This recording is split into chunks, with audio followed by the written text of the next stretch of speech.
श्री कृष्ण ने राधा से शादी क्यों नहीं की? आखिर क्या है इसके पीछे छुपा रहस्य? कभी सोचा है आपने प्रेम क्या है? कहते हैं प्रेम एक भावना है, एक एहसास है, लेकिन जब यह प्रेम स्वयं भगवान का हो तो यह कैसा होता है? आज मैं आपको ले चलूंगा उस अमर प्रेम कहानी में जिसे सुनकर आपका दिल कभी रोएगा, कभी मुस्कुराएगा और अंत में एक गहरी सांस लेकर रह जाएगा। यह कहानी है श्री कृष्ण और राधा की। यह प्रेम की नहीं बल्कि प्रेम से भी बड़े प्रेम की कहानी है। यह विवाह की नहीं बल्कि विवाह से भी पवित्र संबंध की कहानी है। नमस्कार प्यारे दर्शकों, मैं अर्जुन एक बार फिर आपका हार्दिक स्वागत करता हूं आपके अपने चैनल विद्या ज्ञान सागर में। दोस्तों, आज हम एक नई कहानी और एक नया वीडियो लेकर आपकी सेवा में उपस्थित हुए हैं। आज की कथा अत्यंत ज्ञानवर्धक और प्रेरणादायक है। कथा शुरू करने से पहले आपसे एक विनम्र निवेदन है। शास्त्रों में कहा गया है कि अधूरी छोड़ी गई कथा दुख और पाप का कारण बनती है, इसलिए इसे अंत तक अवश्य सुनें। और अगर आप अपनी मां से सच्चा प्रेम करते हैं तो इस वीडियो को लाइक करें, हमारे चैनल को सब्सक्राइब करें और कमेंट में मां लिखकर अपना समर्थन दें। तो आइए बिना किसी विलंब के आरंभ करते हैं आज की प्रेरणादायक कथा। समय से पहले, सृष्टि से पहले, जब कुछ भी नहीं था, केवल परब्रह्म था, और उस परब्रह्म का निवास था गोलोक में। गोलोक वो स्थान जहां समय ठहर जाता है, जहां प्रेम अपने सबसे शुद्ध रूप में विराजमान रहता है। ब्रह्मा वैवर्त पुराण की पावन कथा के अनुसार गोलोक में श्री कृष्ण के साथ राधा निवास करती थी। लेकिन यहाँ एक रहस्य था। गोलोक में श्री कृष्ण की एक और पत्नी थी, विजा। तीनों के बीच प्रेम था, आदर था, सम्मान था। एक दिन की बात है, श्री कृष्ण विजा के साथ गोलोक के मनमोहक उद्यानों में भ्रमण कर रहे थे। फूलों की सुगंध, भंवरों का गुंजन, कोयल की मधुर तान, सब कुछ प्रेम में डूबा हुआ। अचानक वहां राधा का आगमन हुआ। राधा का हृदय देखकर टूट गया। उन्होंने अपने प्रियतम को किसी और के साथ देखा। जलन की आग में जलती राधा का रूप देखकर कृष्ण का मित्र श्रीदामा वहां पहुंचा। श्रीदामा ने राधा को समझाने की कोशिश की। राधे, यह क्रोध उचित नहीं। प्रेम में ईर्ष्या का कोई स्थान नहीं होता। परंतु प्रेम में जली राधा का क्रोध शांत नहीं हुआ। उन्होंने श्रीदामा को भी अपने क्रोध का निशाना बनाया। यही हुआ वह जिसने प्रेम की इस कहानी को एक नया मोड़ दे दिया। श्रीदामा ने दुखी होकर राधा को श्राप दिया। राधे, तुमने अपने प्रेम में अंधे होकर मित्र का अपमान किया है। इस कारण तुम्हें अपने प्रियतम कृष्ण से 100 वर्षों तक विरह झेलना होगा। तुम दोनों को धरती पर जन्म लेना होगा और वहां तुम्हारा मिलन विवाह के रूप में नहीं हो सकेगा। यह श्राप सुनकर गोलोक में सन्नाटा छा गया। राधा के नेत्रों से अश्रुधारा बह निकली। श्री कृष्ण का हृदय भी व्यथित हो उठा। लेकिन श्राप तो श्राप था, उसे स्वीकार करना ही पड़ा। समय का चक्र घुमा और श्राप के अनुसार श्री कृष्ण का जन्म हुआ मथुरा में, देवकी के गर्भ से। वही राधा का जन्म हुआ बरसाना में, वृषभानु और कीर्ति के घर में। दो अलग स्थान, दो अलग परिवार, लेकिन एक ही आत्मा के दो टुकड़े। जब श्री कृष्ण को नंद और यशोदा के घर गोकुल लाया गया, तब से ही एक अजीब सी बेचैनी उनके मन में थी।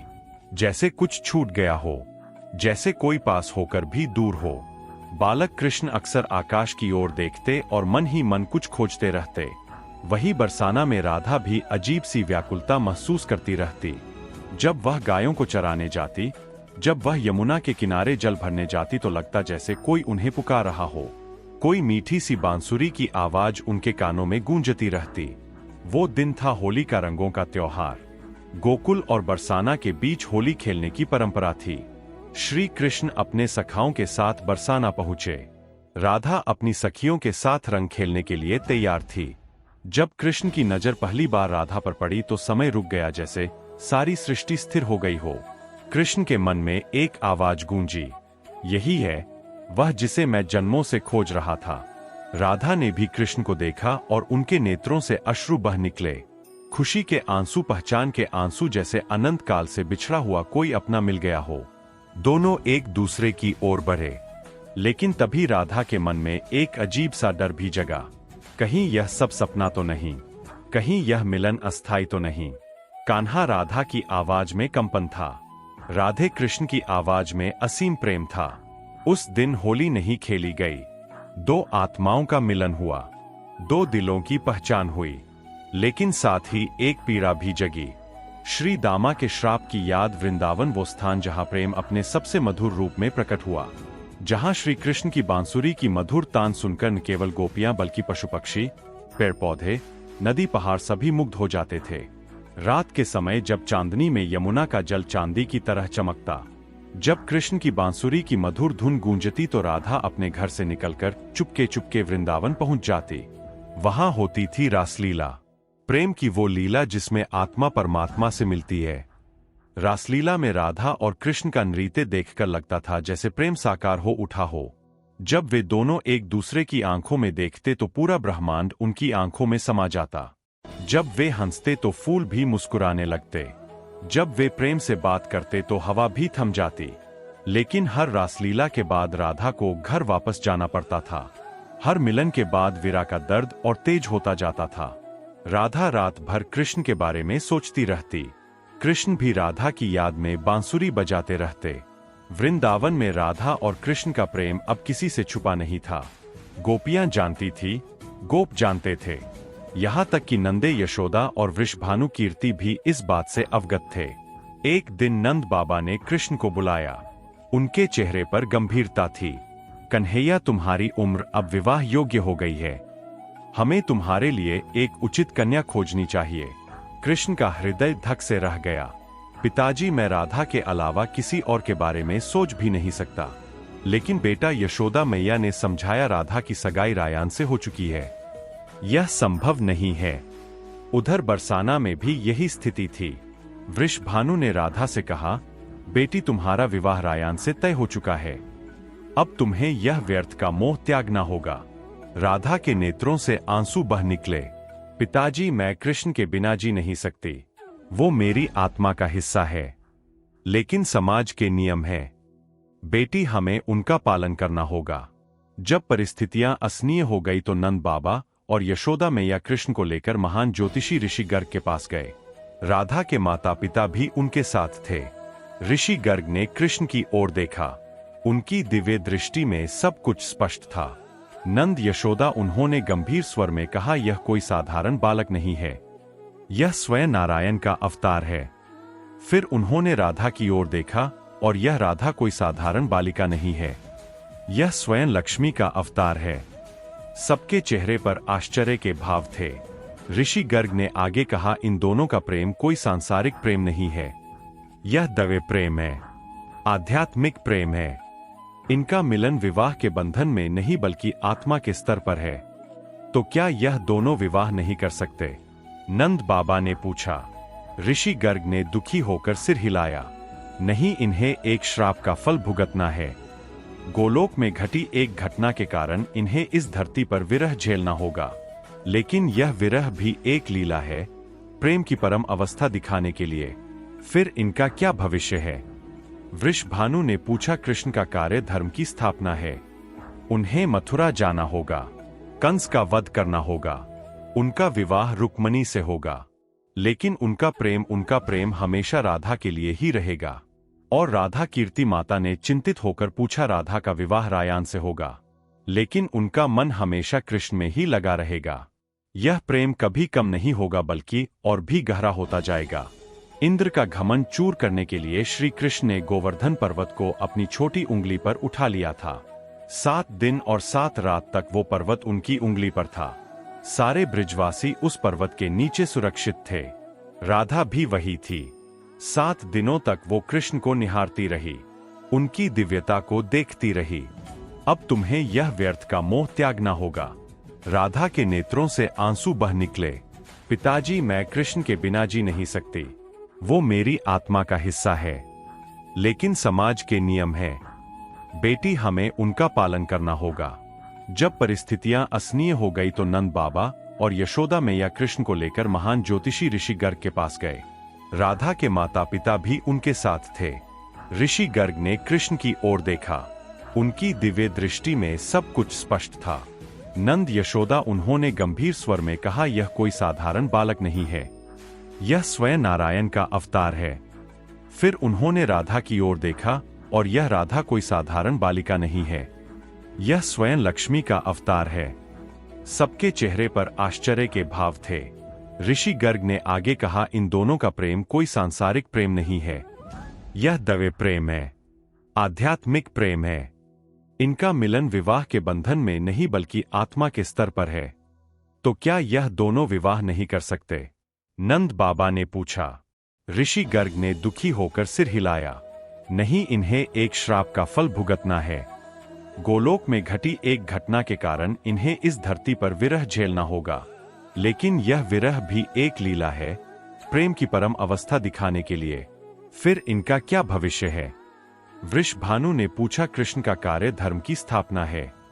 उन्हें मथुरा जाना होगा, कंस का वध करना होगा, उनका विवाह रुक्मणी से होगा। लेकिन उनका प्रेम हमेशा राधा के लिए ही रहेगा।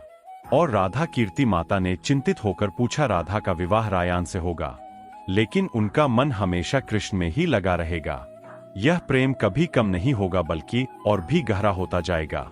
इंद्र का घमंड चूर करने के लिए श्री कृष्ण ने गोवर्धन पर्वत को अपनी छोटी उंगली पर उठा लिया था। 7 दिन और 7 रात तक वो पर्वत उनकी उंगली पर था। सारे ब्रिजवासी उस पर्वत के नीचे सुरक्षित थे। राधा भी वही थी। 7 दिनों तक वो कृष्ण को निहारती रही, उनकी दिव्यता को देखती रही। उन्हें एहसास हुआ कि उनका प्रियतम कोई साधारण व्यक्ति नहीं है, वो स्वयं भगवान है। कान्हा, राधा ने धीरे से कहा, अब मैं समझ गई हूं, तुम्हारा कार्य बहुत बड़ा है, तुम्हें पूरे संसार की रक्षा करनी है। कृष्ण की आंखों में आंसू आ गए। राधे, मेरा सबसे बड़ा दुख यही है कि मैं तुमसे विवाह नहीं कर सकता, लेकिन यह जान लो कि मैं तुम्हारे बिना अधूरा हूं। राधा के बिना कृष्ण का कोई अस्तित्व नहीं। राधा ने मुस्कुराते हुए कहा, कान्हा, प्रेम केवल विवाह में नहीं बंधता, हमारा प्रेम इससे कहीं महान है। यह शरीर का नहीं, आत्मा का प्रेम है। वो दिन आ ही गया जिसका डर था। श्री कृष्ण को मथुरा जाना था। अक्रूर उन्हें लेने आया था। सारे ब्रिजवासी रो रहे थे। नंद यशोदा की आंखों से आंसू बह रहे थे। लेकिन सबसे ज्यादा दुखी राधा थी। कृष्ण ने राधा से अकेले में मिलने की इच्छा जताई। यमुना के किनारे, उसी स्थान पर जहां वे पहली बार मिले थे। दोनों खड़े थे। राधे कृष्ण की आवाज में दर्द था। मैं जा रहा हूं, पता नहीं कब वापस आ पाऊंगा। राधा ने कृष्ण के हाथों को अपने हाथों में ले लिया। कान्हा, तुम्हें जाना ही होगा, यही तुम्हारा धर्म है। लेकिन एक वादा करो, तुम मुझे कभी नहीं भूलोगे। राधे, भला मैं तुम्हें कैसे भूल सकता हूं? तुम मेरे सांसों में बसी हो, मेरे हृदय की धड़कनों में हो। जब भी मैं बांसुरी बजाऊंगा उसमें तुम्हारा ही नाम होगा। राधा के नेत्रों से अश्रुधारा बह रही थी। कान्हा, मैं भी तुम्हारा इंतजार करूंगी, जनवरी से जनवरी तक तुम्हारा इंतजार करूंगी। कृष्ण ने राधा के माथे पर एक प्रेम भरा चुंबन लिया। राधे, यह विदाई नहीं है, यह केवल शरीर का वियोग है, आत्मा तो हमेशा साथ रहेगी। रथ आ गया था। अक्रूर प्रतीक्षा कर रहा था। कृष्ण को जाना था। वो रथ पर बैठे और पीछे मुड़कर राधा को देखा।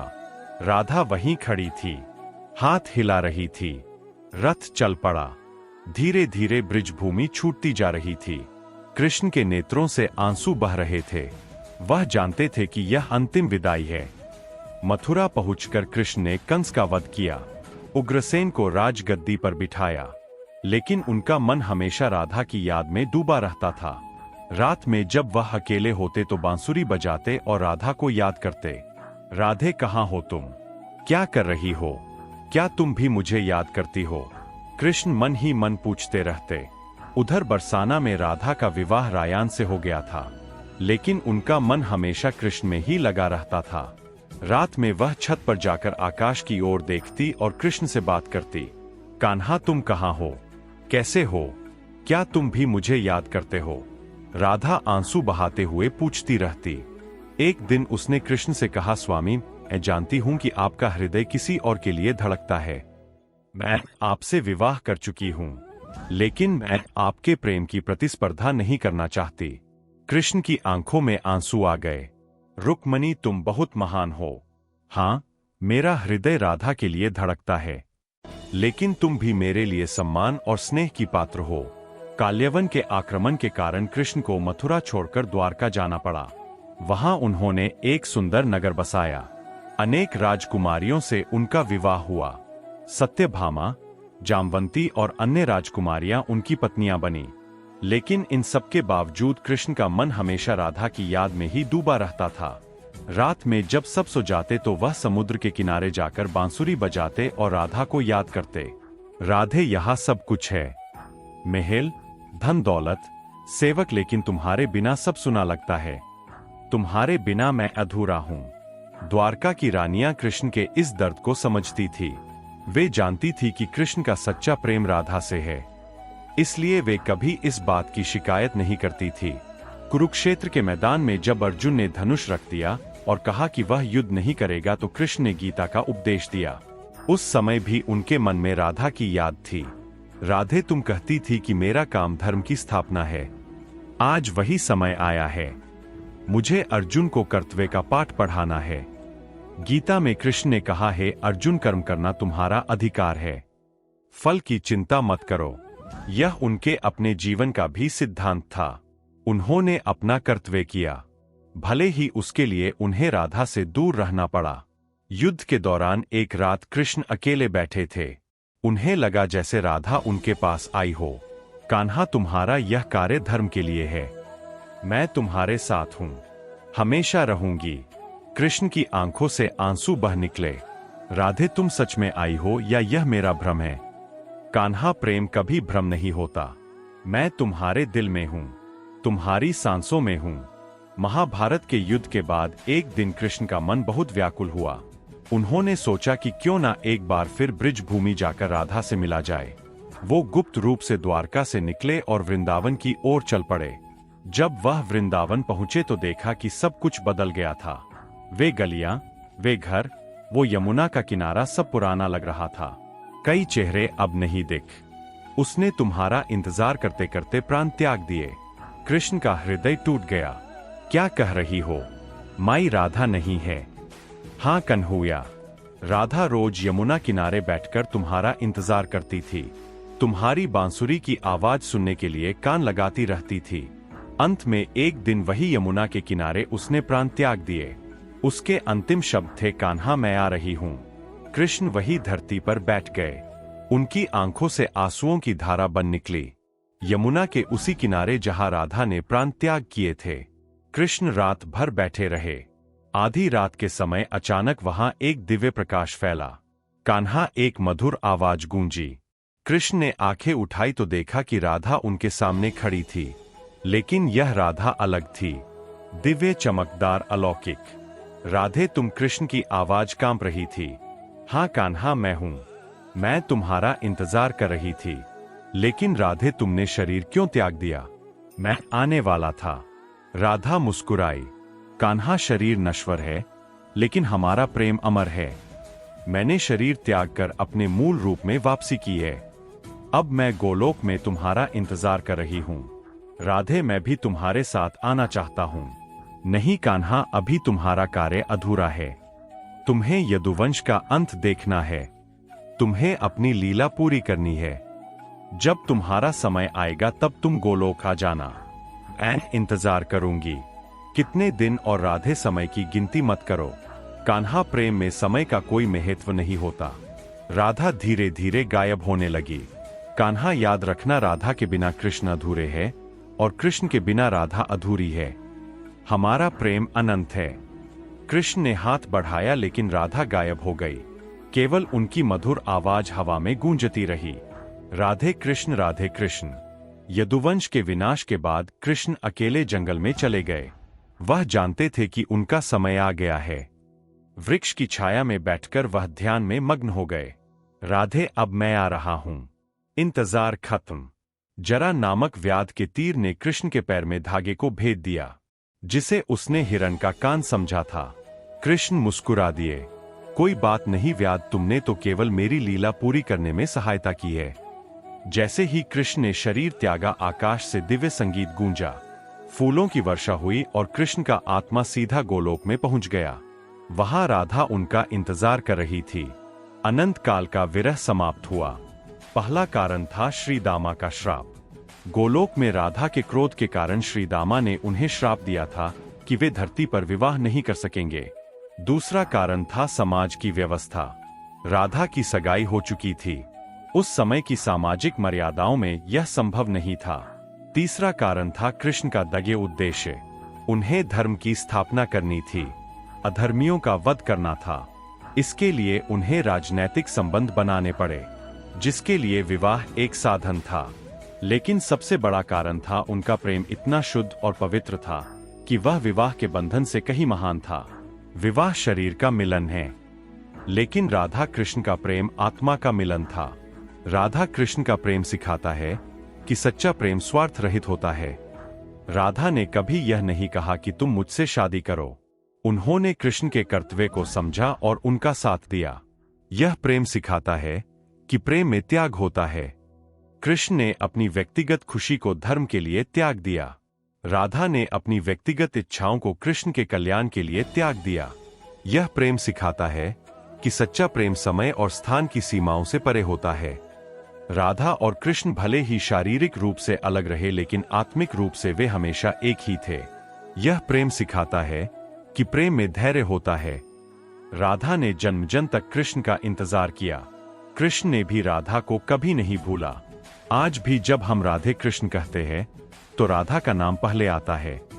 यह इस बात का प्रमाण है कि कृष्ण ने राधा को कितना सम्मान दिया। भले ही उन्होंने राधा से विवाह नहीं किया, लेकिन उन्होंने राधा को अपने नाम के साथ अमर कर दिया। यह कहानी हमें सिखाती है कि प्रेम केवल शादी विवाह में नहीं होता। सच्चा प्रेम तो आत्मा से आत्मा का मिलन है। यह शरीर के मरने के बाद भी जीवित रहता है। राधा कृष्ण का प्रेम आज भी प्रासंगिक है। आज के युग में जब प्रेम को केवल शारीरिक आकर्षण समझा जाता है, तब राधा कृष्ण का प्रेम हमें सिखाता है कि सच्चा प्रेम आध्यात्मिक होता है। जब हम किसी से सच्चा प्रेम करते हैं तो हम उसकी खुशी को अपनी खुशी समझते हैं। हम उसके कल्याण के लिए अपना त्याग करने को तैयार रहते हैं। यही तो राधा और कृष्ण ने किया था। इसलिए श्री कृष्ण ने राधा से विवाह नहीं किया, लेकिन उन्होंने कुछ ऐसा किया जो विवाह से भी महान था।